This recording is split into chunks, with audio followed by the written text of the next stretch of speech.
कहा है अब नहीं बचूंगा क्या? फिर कहता नहीं नहीं, अभी ब्रह्मा जी ने मुझे वरदान दिया है, मैं न दिन में मरूंगा न रात में मरूंगा। भगवान जी ने कहा कोई बात नहीं, दिन है न रात है तो संध्या काल की बेला।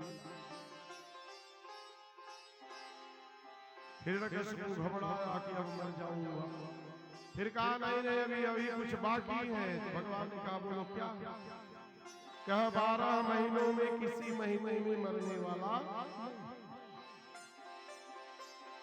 तब भगवान ने कहा भैया नए 10वां महीना न 11वां न 12वां, ये तुम्हारे मरने के लिए मैंने अतिरिक्त 13वां महीना अधिक मास बना दिया। अब घबराया कि मरता हूं मर। कहा नहीं अभी एक वरदान और है। भगवान जी ने पूछा कि बता दो वो भी क्या है? तब हिरण्यकशिपु कहता है कि न मैं नर से मरूंगा न मनुष्य से। भगवान जी ने कहा मुझे पहचानो मैं कौन हूं। अब घबरा गया कि अब लगता है ब्रह्मा जी ने मेरे साथ विश्वासघात कर दिया, इसीलिए मुझे वो अमर नहीं बना। सत्यम विधातुम निज भेद्य भासितम व्यावतिम च भूतेषु अखिलेषु चात्मनः अदृश्ययात्यत् भूतरूपवह् स्तम्भे सभायां न मृगं न मानुषम्। भगवान ने अपने नाखून से उसके उदर को विदीर्ण किया और उसकी आंतों को निकाल करके माला पहन दी। उसके प्राणांत हो गए।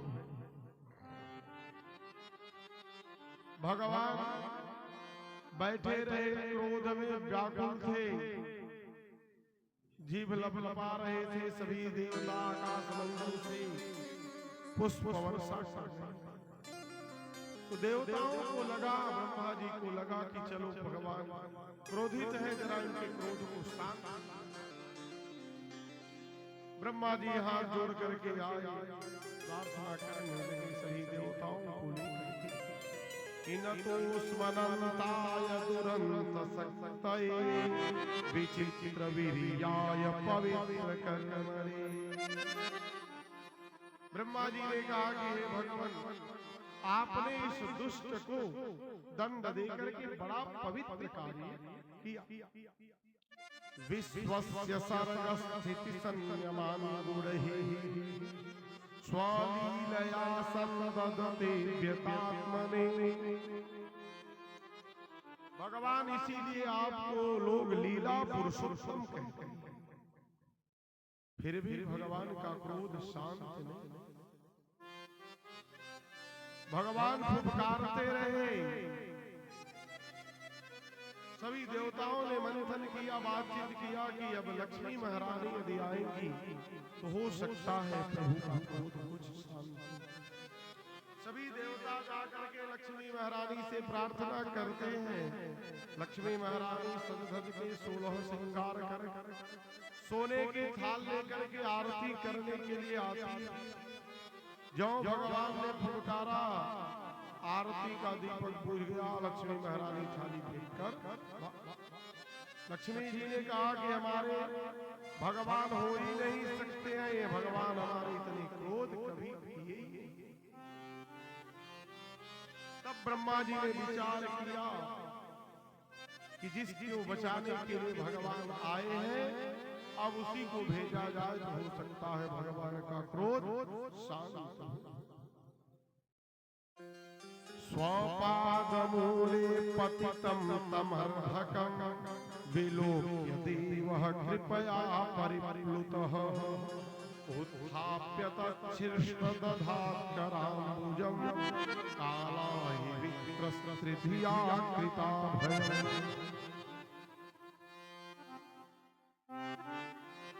प्रहलाद जी जब गए तो भगवान नरसिंह भगवान सिंह भगवान जो है अपनी जिह्वा से प्रहलाद जी को चाटा, क्योंकि भगवान भक्त वत्सल है, भक्तों की पीड़ा को हरण करने वाले हैं। इसलिए जिह्वा से भगवान ने चाहता, इसके पहले इस दुष्ट ने जो तुम्हें कष्ट दिया हो, वो सारे कष्ट आज समाप्त कर दे। फिर भगवान जी अपने अंक में लेकर के प्रहलाद जी की को सहलाए, दुलार की। भगवान ने पूछा कि प्रहलाद बेटा प्रहलाद बताओ, तुम्हें हमारे पास आने में डर नहीं लगा क्या? प्रहलाद जी ने कहा कि सिंह का बच्चा जो है सिंह के ऊपर खेलता है, दूसरा कोई बच्चा आ जाए तो सिंह झपट्टा मार देगा, डरेगा। कोई अपने पिता से डरता है क्या? ब्रह्मादयः सुरगणा मुनयोऽथ सिद्धा सत्त्वैकतानमतयो वचसां प्रवाहैः नाराधितुं पुरुगुणैरधुनापि विप्रुः किं तुष्टिमर्हति समे हरिर्जातैः। समस्त देवी देवता का जो है भगवान की प्रार्थना करने लगे। नृसिंह भगवान ने ब्रह्मा जी को खूब डांटा कि आज के बाद ऐसा वरदान किसी को मत दो। ब्रह्मा जी ने कहा कि नहीं भगवान, अब ऐसी गलती कभी दोबारा नहीं। क्वाहं रजः प्रभवै ससमोधिकेऽस्मिन् जातः सुरेतरकुले क्वत्वा तवानुकम्पम् न ब्राह्मणो न तु भवस्य न वै रमाया जन्मेर्पितः शिरसि पद्मकरः प्रसादः।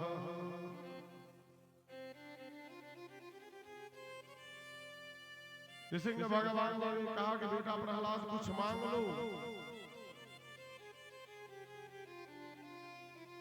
प्रहलाद जी ने कहा कि नहीं भगवान, लेने देने का लालच मत दीजिए, ऐसे ही आशीर्वचन प्रदान करिए कि इंद्रियां जो है आपकी सदा चिंतन करें, आपकी सेवा में लगी रहें और इसी से आनंद आएगा।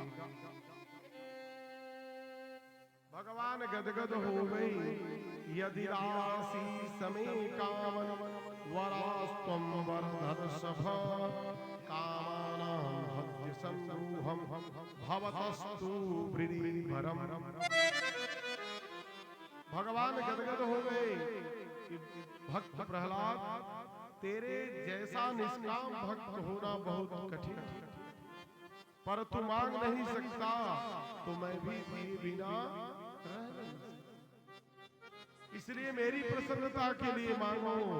प्रहलाद जी ने कहा नहीं। तब भगवान जी ने कहा कि चल अपने पिता के सिंहासन पर बैठ करके एक मनवंतर पर्यंत राज्य कर, शुभ शुभ कर्मों को भोगने के बाद मेरा नित्य पार्षद तुम बन जाना। प्रहलाद जी ने कहा कि भगवान यदि आप सब कुछ दे रहे हैं तो बड़ी अच्छी बात है, फिर एक वर भी देना पड़ेगा। मेरे पिताजी जो मरे पड़े हैं उनका शव आपके सामने है, इनकी अधोगति न हो, ये नरक में न जाए, इन्हें भी स्वर्ग की प्राप्ति हो जाए। तो भगवान जी ने कहा कि बेटा जो हमारा स्मरण करके मरता है, हमारा नाम लेकर मरता है, वह तो मेरे धाम को चला जाता है, और जो मेरे गोद में आकर मरे वह नरक में जा सकता है क्या? कैसी बात करते, वह तो हमारे धाम को चला जाता। कुरुत्वं प्रेत कार्याणि पितुः पूतस्य सर्वशः। प्रहलाद जी अपने पिता का और दैहिक कार्य के पिंडदान आदि कर्म किए, उसके बाद राज्य का सत्ता संभाल करके सुख के कर्मों को। अब वर्णाश्रम धर्म के विषय में बतला रहे हैं। 4 वर्ण हैं, ब्राह्मण क्षत्रिय वैश्य। अपने अपने कर्मों के अनुसार सब जाति का विभेद हुआ, बंटवारा हुआ। चातुर्वर्ण्यम मया सृष्टम गुण कर्म विभागशः।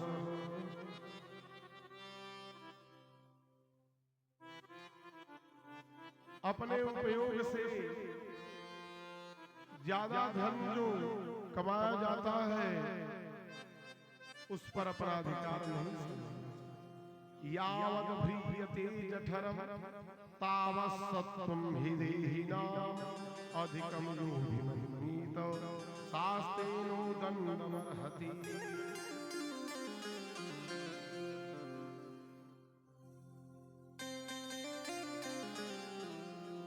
दत्तात्रेय मुनि के दो गुरु विशेष रूप से हैं, अजगर और मधुमक्खी। थोड़ा थोड़ा रस लेकर के कड़क लेकर के ग्रहण कर मधुमक्खी जो है बहुत सारा शहद एकत्रित करता। परिणाम क्या होता है, कोई आता है उस रस को निकाल लेता। जहां धन ज्यादा संग्रह हुआ वहां किसी ने अटैक कर दिया, आक्रमण कर दिया और अजगर है कोई कार्य नहीं करता है, भारी विशाल काय है, फिर भी उसको आहार भगवान दे देते। तो अजगर करे चाकरी पंछी करे काम। अजगर को जब भूख लगे मुंह खोलकर पड़ा रहता है, जो आए सबको ग्रहण करता।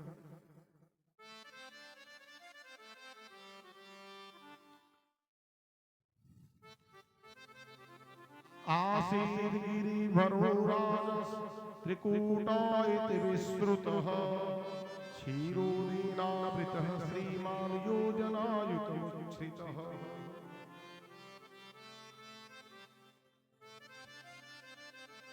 अब गज और ग्राह की कथा है। सुखदेव बाबा कहते हैं कि हे राजा परीक्षित, त्रिकूट नामक पर्वत पर एक गजराज अपने पूरे परिवार के साथ रहता था। तमाम हथियारों को लेकर के छोटे छोटे बच्चों को लेकर के उनकी रक्षा करता था। इतना बलशाली था कि सिंह भी उससे डरते थे।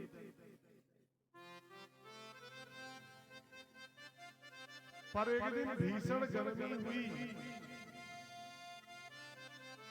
तो गजेंद्र ने विचार किया कि पूरे परिवार को ले चले स्नान।